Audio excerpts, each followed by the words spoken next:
We're here this evening to celebrate visionary entrepreneurialism with perhaps two of Cincinnati's most well-known and successful visionary entrepreneurs. Thank you both, Mr. Dick Farmer and John Barrett, for being here with us. We'd like to get your perspective on entrepreneurs. What does it take to be an entrepreneur? What are the lessons you've learned over your many years as entrepreneurs and business leaders? So maybe let's get started. What is something you didn't know about entrepreneurship that you now know? I didn't know it was going to be as hard as it was. Okay. No, I didn't really ever, while I was building a business, I never thought about being an entrepreneur. You know, I just had an idea, I had a dream, and I just pursued that, and I didn't think about all this other stuff. But it was a great experience, a lot of fun, and I really feel honored to be around a bunch of entrepreneurs. And Mr. Barrett? Well, I just want to tell you for the record, this is the last speech Dick is going to make, period. And the reason he's doing it is because this is an entrepreneurial organization. So that tells you a little bit about what he thinks about you guys.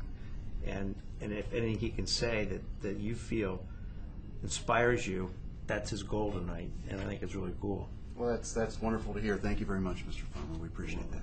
And we are entrepreneurs, and we're looking forward to learning a lot from you. So if you could talk to your younger selves, back to that first question, what are the 5 lessons you would give your younger self embarking on a life of entrepreneurship? Well, if you want me to go first thing I would say is never give up. Mm-hmm. Try to build ideas that, be a dreamer, but try to chase the dreams that make sense and they're not just a whim. It's easy to make mistakes, so don't make them more than once. I think one of Dick's former directors said to me, he never saw you make the same mistake twice, which is unusual. Right, Colin? Right. And I think that's key, but I think that would be my 2 biggest anyway. And Dick, why don't you? Well, I think one of the keys to my progress was early on I had a vision of what I wanted this company to be someday, and you know we were sitting there with no capital, hardly any business, and yet I had this tremendous dream, and it all made a lot of sense to me, and I called it a vision, and we wanted everyone in the company to know where we're going, what we're trying to do, and we never had a meeting, even when there were 5 of us, without that being on the wall. And so I would say that for young entrepreneurs, step back and think, what are you trying to do? Where do you want to be 20 years from now? And then think it through, write it down, share it with your people, and so that's one. Second, I think it's important to have fun. You know, entrepreneurs work really hard, long hours, but you have to have some way to make it more than just work.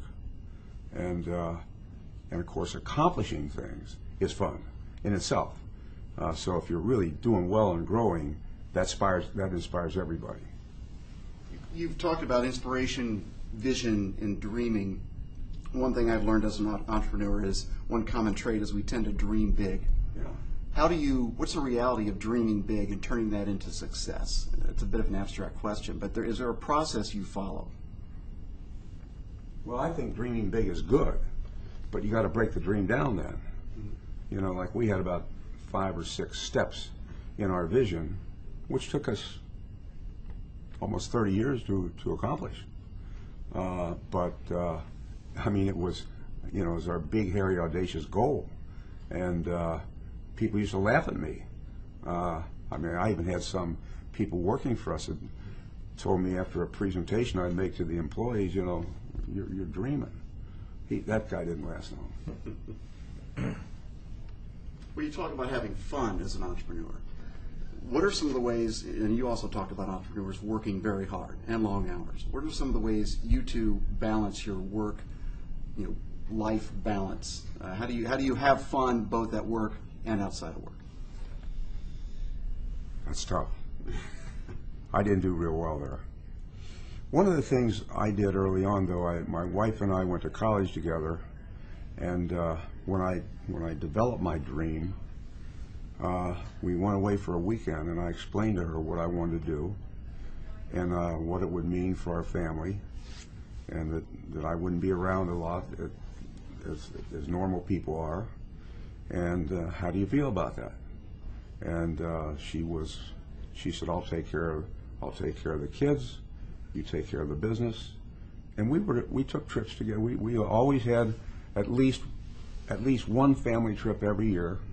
But I missed a lot of little league games, and I missed a lot of soccer games, and I always felt bad about that. But I think today's people that we have are much more family oriented than we were. Today's young people are much more concerned about that. In making time for that, Yeah. or Yeah. working it into their... Yeah. Okay. Yeah, and that's good. I had much the same experience Dick did. I told my wife very early, I said, I will not be a happy guy if I'm not successful. I'll miss a lot of the stuff that a lot of our friends will be doing, but in 15 or 20 years, you will be married to a very happy person. It's no good for me to come home, and we had a lot of friends whose fathers were always home and always unhappy with their work. Something was always wrong with everybody else, and I just didn't like life that way. I wanted to be happy and keep moving forward. And as I mentioned recently, I don't look back well. You know, if we made a mistake, we fix it and move on. Mm-hmm. But if you keep looking forward, I mean, I'm related to some people who are professional looking back people. You know, they can tell you everything they did wrong, everything you did wrong. And I just don't do that. No regrets. No. Damn the torpedoes. Yeah. Keep going. Keep going. Well, that's certainly a mantra of EO, which is the organization, one of the organizations we're here to celebrate and honor. Well, the treat you have tonight is the greatest living Cincinnati entrepreneur is right here, without a doubt. Without a doubt. Nothing close. A $4 billion company. I suspect when Dick joined it, it was under $5 million. Under How about $180,000? Yeah. And he bet the ranch on some stuff his father didn't buy, but when he saw it, he gave Dick the keys and said, do your stuff, which is a hell of a story. Yeah.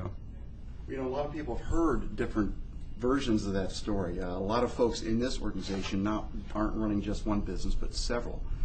You've grown into different divisions of Cintas that a lot of people aren't even aware exist and are huge, divisions unto themselves. Can you share a little bit about how Cintas Well, is it's grown? interesting you bring that up because that has a lot to do with the vision. Mm-hmm. I'm going to bring this up later, but for this video, our vision was first to be known as a company that insists on absolute honesty and integrity in everything we do. Second, to have a workforce that is completely compatible and harmonious with our corporate culture. Third, have a uniform rental operation in every city in the United States. After we do that, provide additional products and services to those customers. And after we do that, provide uniform service to categories of industry we never served before, like airlines and the fine hospitality, cruise lines, really high-class uniforms. And so when you said, what was your question again? Well, I was asking if you could expand on the Cintas story and how you've expanded it in different areas of business. Well, here's why I bring that up. While we were building the business, we had a lot of salesmen out there across the country selling our services, and they would bump into a new idea, bring another service into our format, and we said no, and we wanted to wait until we had a physical operation in every city in the United States, because then we would have a management team there, we'd have a national management structure, we'd have distribution systems covering the United States. And our theory was this: if you've got 2,000 customers and you bring in a new product and you convert 10% of your customers to the new product, you got 200 customers. But if you got 100,000 customers and you convert 10 of them, you got 10,000 customers. So it cuts the startup cost, it makes the new product profitable quickly, and so we did that. Maximizing efficiencies. Yeah. about in your particular case? I had spent 16 years at the Bank of New York, which was an old line bank that had undergone a complete transformation. So I'd